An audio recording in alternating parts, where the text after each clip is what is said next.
Hello, నేనండి కోలా రంగారావు. అది తెలుసులే, ఏందో చెప్పు. నా కూతుర్ని ఆ భద్రన్న ఎత్తుకెళ్ళిపోయాడండి. ఏందయ్యా పీడాకారమా? ఇదిగో, ఈ సంగతి కనుక మార్కెట్ లో తెలిస్తే నేను మునిగిపోతా. ఇదిగో, నువ్వు తొందరపడి ఊరికి చెప్పాక పోలీసులు కూడా ఫోన్ చేయమాక. నాకు హోమ్ మినిస్టర్ బాగా తెలిసినోడు, నేను పోయి చెబుతాలే, నువ్వు గమనుండు. మీ సినిమా వాళ్ళ క్లాప్ కొట్టమంటే కొడతాం, కెమెరా స్విచ్ నొక్కమంటే నొక్కుతాం, 100 రోజుల ఫంక్షన్కి రమ్మంటే వస్తాం. కానీ ఇలాంటివి కష్టమయ్యా. పైగా భద్రాన్ని ఏమన్నా సామానుడా? మొత్తం తెలంగాణ ప్రాంతం నుంచి మాకు ఓట్లు రావాలన్నా వాడే, నోట్లు రావాలన్నా వాడే. వాడితో పెట్టుకుంటే ముందు నా పొజిషన్ గలంత అవుతుంది.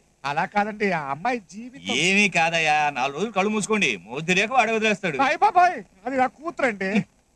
ఏ భద్రంతో సున్నం పెట్టుకునే ముందు తెలియలేదు ఆ సంగతి? అలా కాదండి, ఇదిగో చూడండి, నా కూతురు పెద్ద హీరోయిన్ అవ్వాలని కలలు కన్నానండి. నేను కలలుగానన్నయ్యా, సీఎం అవ్వాలని. అయ్యానా హోమ్ తాను సరిపెట్టుకోవాలా? అలా కాదయ్యా, మీరే ఇలా చెప్తా ఎలా? అయ్యా అయ్యా టైం లేదయ్యా, అవతల సీఎం తో మీటింగ్ ఉంది, వస్తాను శనయ్య. అంతేనంట.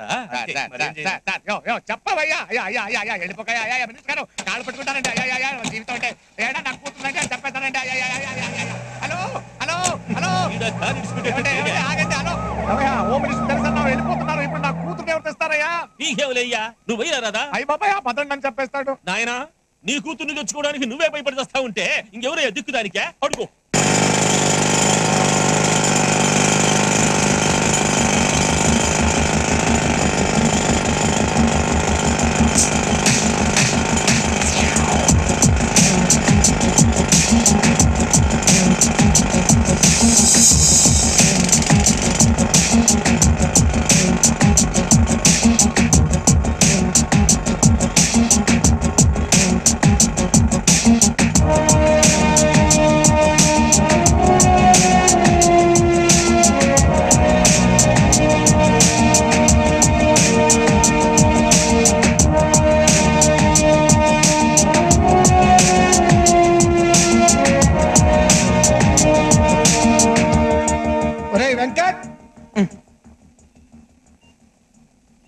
చెప్పబాయ్, ఏం చేస్తున్నావురా నువ్వు?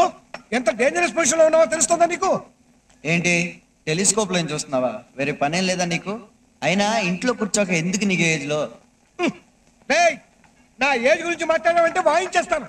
స్టీల్ బాడీ నాది, స్టీల్ బాడీ. సర్లే పని చూసుకో. చిచ్చా, రాను వీడు కేర్లెస్ గా తయారవుతున్నాడే.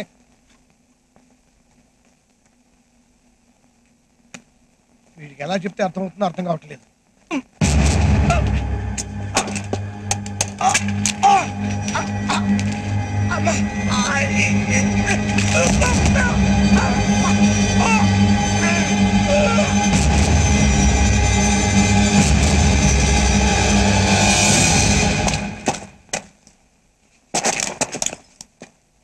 వెంకట్, పని పూర్తయిందా? బాంబ్స్ అన్ని ఫిక్స్ చేస్తాను. 150 బాంబులు ఒకసారే వెళ్తాయి. అయితే నేను సైరన్ ఇచ్చి వస్తా. క్యారేజ్ ఇవ్వు. బాబా ఎక్కడ? రాలేదు వెంకట్, బయలుదేరి ఛాన్స్ అయిపోయిందే. ఇందాక నేను మాట్లాడాను, ఎక్కడ ఉండుంటాడులే. నేను బాంబులు బ్లాస్టింగ్ చేసి వస్తా.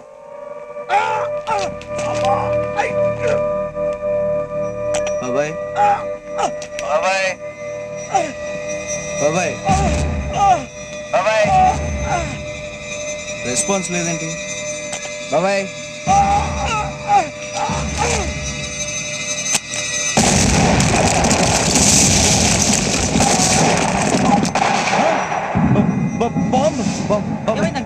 బాబాయ్ ఎక్కడ ఉండిపోయాడు?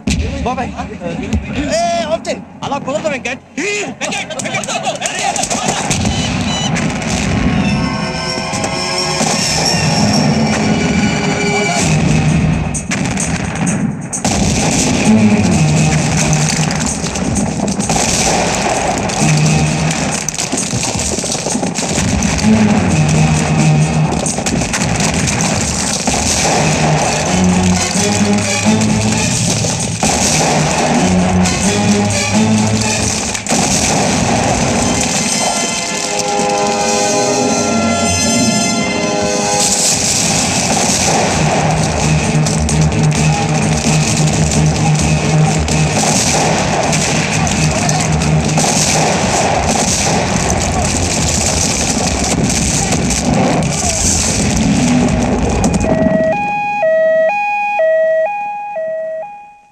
రిపోర్ట్స్ చూశానయ్యా, వెంటనే బైపాస్ సర్జరీ చేయాల్సి ఉంటుంది, లేకపోతే ప్రాణాలకే ప్రమాదం. సర్జరీకి 3 లక్షల దాకా ఖర్చు అవుతుంది.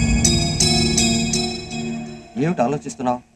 అబ్బాయి ఏం లేదు సార్, మీరు ఆపరేషన్ రెడీ చేయండి, నేను డబ్బులు అరేంజ్ చేస్తాను. చిన్న రిక్వెస్ట్ ఏంటంటే ఇది బాబాయ్కి తెలియకుండా చూడండి. సరే. Thank you sir. మీ ఆయనకి తిండి ఎక్కువై గుండెల్లో కొవ్వు పెరిగిపోయిందట, మర్యాదగా తగ్గిస్తే మంచిది, లేకపోతే డాక్టర్లే కోసి తీసేస్తారు. నువ్వు భయపెడితే నేను భయపడను రా.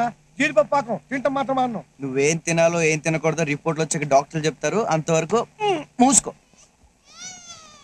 బాబు, నిజంగా మీ బాబాయ్కి ఏం ప్రమాదం లేదు కదా? పెద్ద ప్రమాదం ఏం లేదు పిన్ని, చిన్న ఆపరేషన్ చేయాలంతే. ఆపరేషన్ ఎంత అవుతుందంటున్నారు? ఎంత అయితే నీకెందుకు పిన్ని, చిన్నప్పటి నుంచి అక్కని నన్ను పెంచింది మీ ఇద్దరు, నేను ఆ మాత్రం చేయలేనా? నువ్వేం టెన్షన్ పడకు, వెళ్ళు బాబాయ్ని చూసుకో, వెళ్ళు వెళ్ళు.